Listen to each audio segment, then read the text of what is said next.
Hello everyone, welcome back to my channel. I hope आप सब अच्छे होंगे और आप सबकी पढ़ाई भी अच्छी चल रही होगी।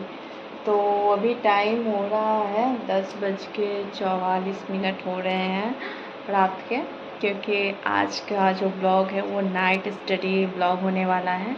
क्रिश को सुला दिया है, सब कुछ मैंने भी खाना वाना खा के थोड़ा देर रेस्ट किया था। उसके बाद फिर सब लोग सो चुके हैं, क्रिश भी सो चुका है।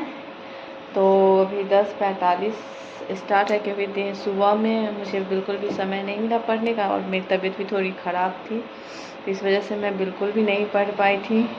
तो आज मेरा जो स्टडी ब्लॉग है वो नाइट का होगा। तो जो मैंने टारगेट रखे थे उसे कंप्लीट करके उसके बाद ही सोऊंगी। तो सबसे पहले मैं अपना एशियंट हिस्ट्री जो चैप्टर चल रहा है आर्य समाज वाला चल रहा है, तो उसको कंप्लीट कर लेती हूँ। क्योंकि सबसे पहले मेरा ऑप्शनल जो है, क्योंकि मैं सबसे ज़्यादा फोकस अपने ऑप्शनल पर दे रही हूँ, क्योंकि ऑप्शनल कंप्लीट हो जाएगा तो बाकी जीएस पेपर चलते रहेंगे।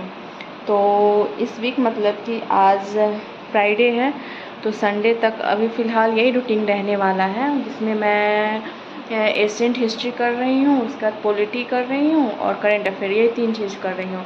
लेकिन जो मंडे अगले वीक से मैं अपना नेक्स्ट टाइम टेबल बनाऊंगी, जिसमें 1-2 सब्जेक्ट और डिफरेंट सब्जेक्ट रखूँगी, क्योंकि ना ये बहुत स्लोली प्रिपरेशन चल रहा है, मतलब कि समय कम है और तैयारी बहुत ज़्यादा करना है, क्योंकि यूपीएससी का सिलेबस बहुत वास्ट है, उसे कंप्लीट करना ना बहुत टफ होता है।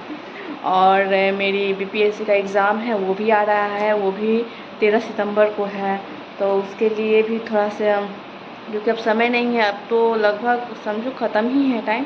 तो एग्ज़ाम 13 सितंबर को है, तो उसका भी थोड़ा सा प्रीवियस ईयर क्वेश्चन पेपर देखना है कि उसमें क्या क्या टॉपिक और कवर करने होंगे। तो चलो, सबसे पहले मैं अपना फर्स्ट स्लॉट है वो कंप्लीट कर लेती हूँ, एशियंट हिस्ट्री। उसके बाद चलो आगे मिलते हैं। यहाँ पे मैं स्टडी करने बैठ गई हूँ अपना एशियंट हिस्ट्री का, जो 2 चैप्टर जो मैंने सोचा था वो पढ़ने। रात के 11:15 हो रहे हैं और मैं टेबल लैम्प इसलिए जला के पढ़ रही हूँ, क्योंकि लाइट जलाऊंगी तो क्रिश उठ जाएगा और फिर वो उठता रहेगा तो मेरी स्टडी नहीं हो पाएगी। तो इसलिए लाइट ऑफ करके और टेबल लैम्प जला के आराम से स्टडी कर रही थी। एशियंट हिस्ट्री में जो मेन टॉपिक होते हैं उन सब को मैंने कवर कर लिया है। बस कुछ चैप्टर और बचे हुए हैं, उनमें तो मुझे 2-3 चैप्टर ही मतलब लगता है इम्पोर्टेंट एग्ज़ाम के से, लेकिन फिर भी उसको कंप्लीट करके उसके बाद अगले वीक से मैं मॉडर्न उठाया, मतलब मंडे से मैं मॉडर्न सोच रही हूँ लेने का। मिडाइवल वाला उसको बाद में करूँगी, क्योंकि उससे ज़्यादा क्वेश्चन आते नहीं हैं, थोड़े बहुत ही आते हैं। तो मैं बैठ गई थी, बीच में फिर क्रिश उठा था तो फिर उसको दूध पिला दी थी और फिर वो सो गया था, तो फिर मैं स्टडी करने बैठ गई थी।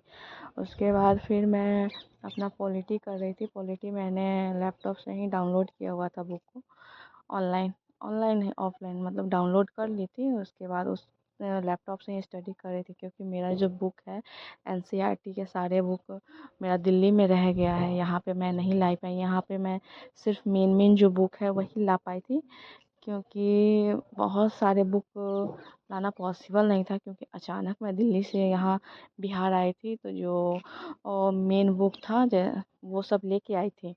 तो मैं यहाँ पॉलिटी की क्लास 6 की एनसीईआरटी कर रही थी। चैप्टर तो छोटे छोटे थे और वो 6 क्लास की एनसीईआरटी में कुछ खास नहीं था, लेकिन मैं सोच रही थी कि जब एनसीईआरटी कर ही रही हूँ तो 6 से ही स्टार्ट करती हूँ।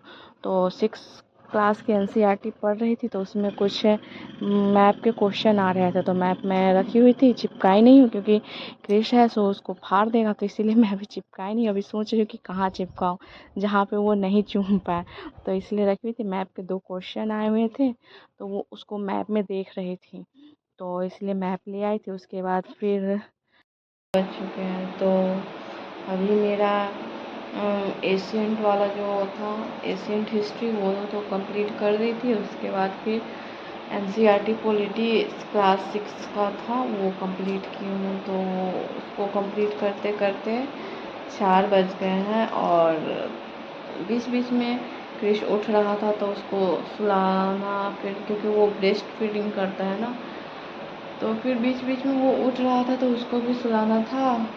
तो इसी तरह क्योंकि 6 क्लास की NCERT पॉलिटी की ज़्यादा मोटी है नहीं, पतली ही है, तो वो जल्दी से ख़त्म हो जाता, लेकिन बीच बीच में क्रिश।